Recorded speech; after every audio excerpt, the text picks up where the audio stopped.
आषाढ़ शुक्ल एकादशी पर भगवान विष्णु के योग निद्रा में जाते ही चातुर्मास लग जाता है। इस दौरान शुभ मांगलिक कार्य पूरी तरह से बंद रहते हैं। कार्तिक शुक्ल एकादशी के दिन जब विष्णु योग निद्रा से जागते हैं तो शुभ व मांगलिक कार्य पुनः प्रारंभ हो जाते हैं। इस दिन व्रत रखने से पुण्य की प्राप्ति भी होती है और मोक्ष का मार्ग प्रशस्त होता है। आइए जानते हैं कि इस दिन देवउठनी एकादशी किस दिन पड़ रही है।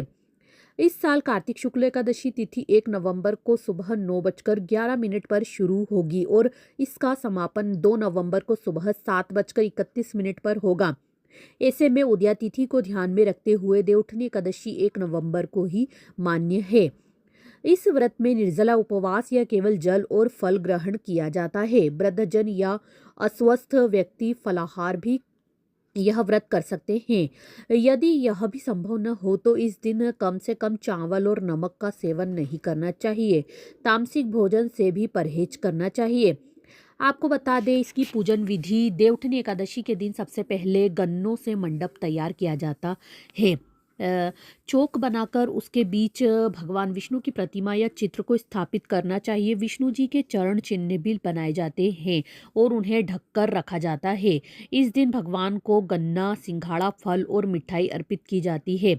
शाम के समय घी का दीपक जलाएं जो रात भर प्रज्वलित रहता है। सुबह चरणों का अनावरण कर विधिवत पूजा की जाती है। शंखनाद, घंटी और भजन कीर्तन के साथ भगवान को जागृत किया जाता है। अंत में व्रत कथा सुनी जाती है और इसके बाद मांगलिक कार्य प्रारंभ किया जा सकते है।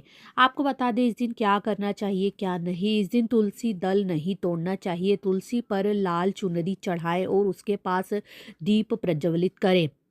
चावल का सेवन वर्जित माना गया है। इस दिन घर में लहसुन प्याज का सेवन भी वर्जित है। देवोत्थान एकादशी पर मन शांत रखें और घर का वातावरण सकारात्मक बनाए रखें। यदि विवाह में बाधा आ रही हो तो पीले कपड़ों में 16 श्रृंगार करें।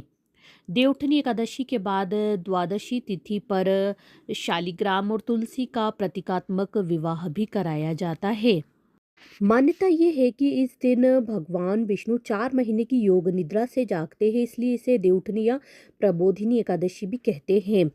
आपको बता दें भगवान के जागने के बाद चातुर्मास में रुके हुए सभी कार्य, शुभ कार्य, मांगलिक कार्य जैसे कि विवाह, गृह प्रवेश और यज्ञ आदि सारे कार्य आप फिर से शुरू कर सकते हैं, फिर से शुरू हो जाते हैं। यह दिन तुलसी विवाह के लिए भी बहुत ही महत्वपूर्ण माना गया है, जिसमें भगवान विष्णु के प्रतीक शालिग्राम के साथ तुलसी का विवाह किया जाता है। आपको बता दें इस दिन व्रत रखने से जन्म जन्मांतर के पाप नष्ट होते हैं और मोक्ष की प्राप्ति भी होती है। इस एकादशी पर व्रत और दान करने से धन संपत्ति और सुख समृद्धि आती है और परिवार में शांति बनी रहती है। यह दिन अकर्मण्यता को त्याग कर कर्म के प्रति जागृत होने का संदेश देता है।